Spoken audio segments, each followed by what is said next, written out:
எல்லாருக்கும் வணக்கம். இந்திய அரசியல் சாசனம் நம்ம தமிழ்நாட்டில் இருக்கிற எல்லாருக்குமே கொடுத்துருக்கிற உரிமையில் ரொம்ப ரொம்ப முக்கியமானது ஓட்டிங் ரைட், வாக்குரிமை.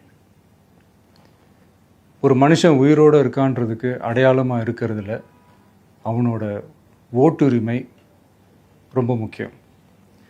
அதனால தான் voting is not only our right but also our life.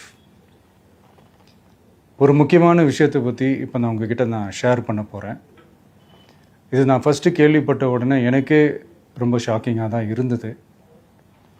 இப்போ நான் பேசிகிட்டு இருக்கிற இந்த நேரத்தில் தமிழ்நாட்டில் இருக்கிற நம்ம யாருக்குமே ஓட்டு போடுற உரிமையே இல்லைன்னு சொன்னால் நம்புவீங்களா? நான் நீங்கள் உட்பட யாருக்குமே அது இல்லை. நான் பயமுறுத்துறேன்னு நினைக்காதீங்க, அதுதான் நிஜமும் கூட.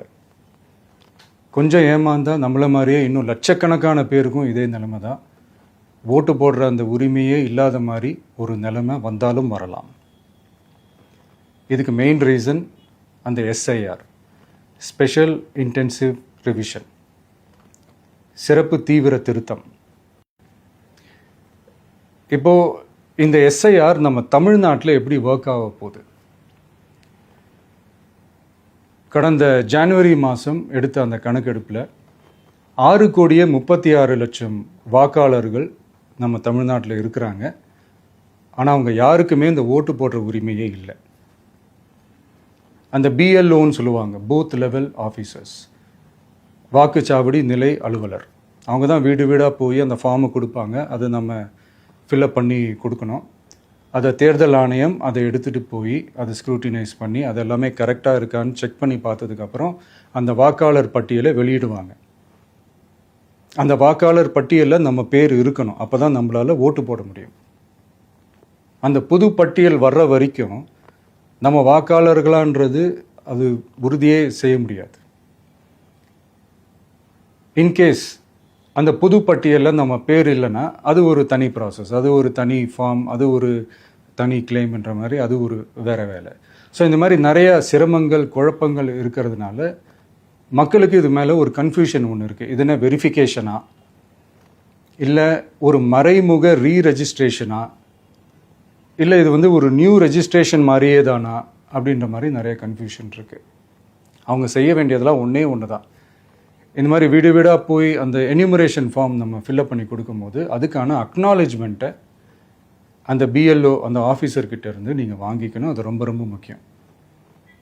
இது நான் சொல்கிறது வாக்காளர் பட்டியலில் ஆல்ரெடி உங்கள் பேர் இருக்கிறவங்களுக்கு நான் சொல்கிறேன். இப்போ புது வாக்காளர்கள், ஃபஸ்ட் டைம் ஓட்டர்ஸ், அவங்களுக்கு ஃபார்ம் 6ன்னு ஒன்று இருக்குது. அதை நீங்கள் ஃபில்அப் பண்ணி நீங்கள் உங்கள் ஏரியாவில் இருக்கிற சம்மந்தப்பட்ட அந்த உங்கள் அலுவலகத்தில் நீங்கள் டைரெக்டாகவும் சப்மிட் பண்ணலாம், இல்லை நீங்கள் ஆன்லைன்லேயும் சப்மிட் பண்ணலாம். அப்படி ஆன்லைனில் நீங்கள் சப்மிட் பண்ணிங்கன்னா அதுக்கான ஸ்க்ரீன்ஷாட்டை எடுத்து வச்சுக்கோங்க. ஃபோனில் மெசேஜ் வரும், அதை சேவ் பண்ணி வச்சுக்கோங்க. அப்ராடில் இருக்கிறவங்க கூட அந்த எஸ்ஐஆர் ஃபார்மை டவுன்லோட் பண்ணி நீங்கள் அதை ஃபில்அப் பண்ணி சப்மிட் பண்ணலாம். அதுக்கான அக்னாலேஜ்மெண்ட்டை வாங்கி வச்சுக்கோங்க. ரொம்ப முக்கியமாக உங்களோட பிஎல்ஓ அந்த ஆஃபீஸர் யாருன்னு தெரிஞ்சு வச்சுக்கோங்க. இந்த தேர்தல் ஆணையம் அந்த வெப்சைட்டில் போனீங்கன்னா அந்த பர்டிகுலர் பிஎல்ஓ ஆஃபீஸரோட ஃபோன் நம்பர் கூட நீங்கள் எடுத்து வச்சுக்கலாம். இன்கேஸ் உங்களை யாரையும் ரீச் பண்ணலை இல்லை உங்களுக்கு அந்த ஃபார்ம் கிடைக்கல அப்படின்னா நீங்கள் அவரை காண்டாக்ட் பண்ணி அந்த ஃபார்மை வாங்கி நீங்கள் ஃபில்அப் பண்ணி நீங்கள் சப்மிட் பண்ணலாம். ரொம்ப முக்கியமாக அதுக்கான அக்னாலேஜ்மெண்ட்டை வாங்கி வச்சுக்கோங்க. இது எல்லாமே சரியாக செஞ்சாலும் இந்த எஸ்ஐஆர் மேலே சில டவுட்ஸ் இருக்குது. அது என்னென்னா, இந்த 6,36,00,000 வாக்காளர்களுக்கு ஒருத்தர் விடாமல் இந்த ஒரே மாதத்துக்குள்ளே எப்படி எல்லாருக்குமே அந்த ஃபார்ம் போய் ரீச் ஆகும்? ஒன்று. ரெண்டாவது, நீங்கள் வரும்போது வீட்டை பூட்டிட்டு வேலைக்கு போயிட்டு என்ன பண்ணுறது? இப்போ நீங்கள் வருவீங்கன்றதுக்காக வேலையெல்லாம் விட்டுட்டு வீட்டுக்குள்ளேயே உட்காந்துட்ருக்கணுமா? ஸோ இதில் மெயினாக பாதிக்கப்பட போகிறது உழைக்கிற மக்கள், ஏழைகள், வேலைக்கு போகிற பெண்கள். இவங்களுக்கு யார் கரெக்டான அந்த பதில் சொல்ல போகிறது? ஒரு நியாயமான எஸ்ஐஆர்னால் என்ன நடக்கணும்? இப்போது இறந்து போனவங்களை மார்க் பண்ணி அதுலேருந்து டிலீட் பண்ணணும். இப்போ போலி வாக்காளர்கள் இருந்தாங்கன்னா அவங்கள மார்க் பண்ணி டிலீட் பண்ணணும். இப்போ ஆல்ரெடி ஓட்டு இருக்கிறவங்களுக்கு எதுக்கு இந்த ரெஜிஸ்ட்ரேஷன் என்ற பேரில் இவ்வளவு குழப்பங்கள் அப்படின்றது தான் எங்கள் கேள்வி. இப்போ புதுசாக வர்ற வாக்காளர்களையோ இல்லை ஓட்டு இல்லாதவங்களையோ சேர்த்தா பத்தாதா?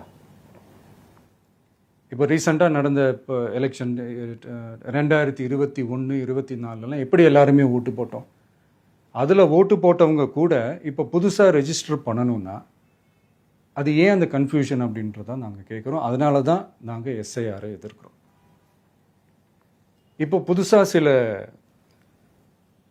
கம்ப்ளைண்ட்ஸ்லாம் வர ஆரம்பிக்குது. அது என்னென்னா முக்கியமாக நம்மளுடைய டிவிகே தோழர்களுக்கு அந்த ஃபார்ம் கிடைக்க மாட்டேங்குது, கொடுக்க மாட்டேன்றாங்க அப்படின்ற சில கம்ப்ளைண்ட்ஸ்.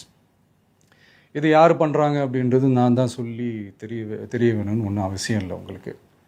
இப்போ இருக்கிற ஆட்சியாளர்கள் அவங்களுக்கு கைப்பாவையாக இருக்கக்கூடிய சில பேர் இதை செய்ய ஸ்டார்ட் பண்ணியிருக்கிறாங்க. அதனால் மைடியர் வர்ச்சுவல் வாரியர்ஸ், இதை சாதாரணமாக எடுத்துக்காதீங்க. இது எல்லாருக்குமே அந்த ஃபார்ம் போய் ரீச் ஆகணும்.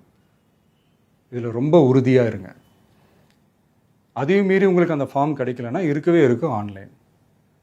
தேர்தல் ஆணையம் அந்த வெப்சைட்டில் போய் அந்த ஃபார்மை டவுன்லோட் பண்ணி நீங்கள் ஃபில்அப் பண்ணி சப்மிட் பண்ணலாம். உங்கள் வீட்டில் இருக்கிறவங்களுக்கு நீங்கள் செஞ்சு கொடுங்க, பக்கத்து வீட்டில் இருக்கிறவங்களுக்கு செஞ்சு கொடுங்க, தெரிஞ்சவங்களுக்கு, தெரியாதவங்களுக்கு, பழகினவங்களுக்கு, பழகாதவங்களுக்கு எல்லாருக்குமே நீங்கள் தயவு செஞ்சு கொடுங்க. அண்ட் ரொம்ப முக்கியமாக நம்ம ஜென்சி கிட்ஸ், நம்ம ஃபஸ்ட் டைம் ஓட்டர்ஸ், நம்ம புது வாக்காளர்கள், நம்ம நண்பா நண்பிகள், அவங்க ரொம்ப கேர்ஃபுல்லாக இருக்கணும். நான் ஆல்ரெடி சொன்ன மாதிரி உங்களுக்கான ஃபார்ம், அந்த ஃபார்ம் நம்பர் 6, அதை கரெக்டான டீட்டெயில்ஸோட கரெக்டான உங்கள் டாக்குமெண்ட்ஸை வச்சு அதை சப்மிட் பண்ணுங்கள். ஏன்னா வரப்போகிற தேர்தலில் நீங்கள் தான், அந்த ஜென்சி வாக்காளர்கள் தான் மிக முக்கியமான ஒரு ஃபோர்ஸ் அப்படின்றது எல்லாருக்குமே தெரிஞ்ச ஒரு விஷயம்.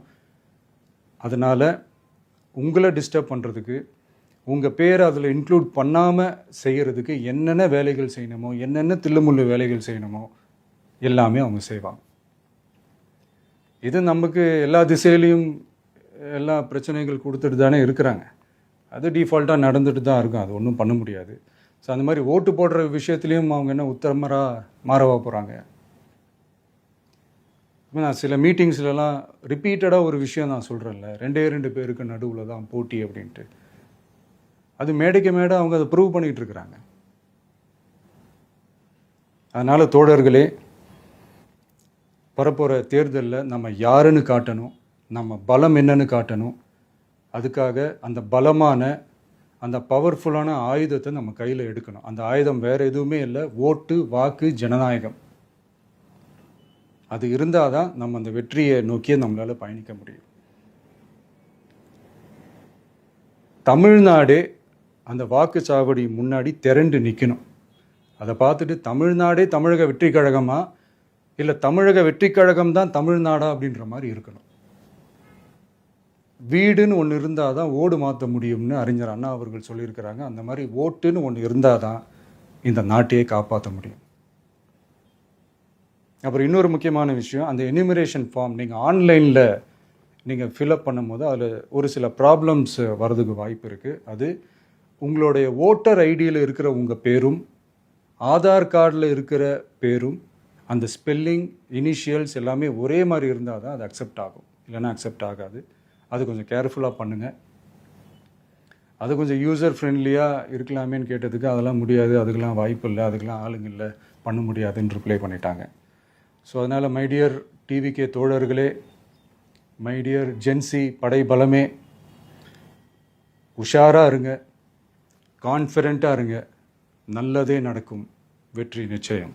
மீண்டும் சந்திக்கும் வரை நன்றி, வணக்கம்.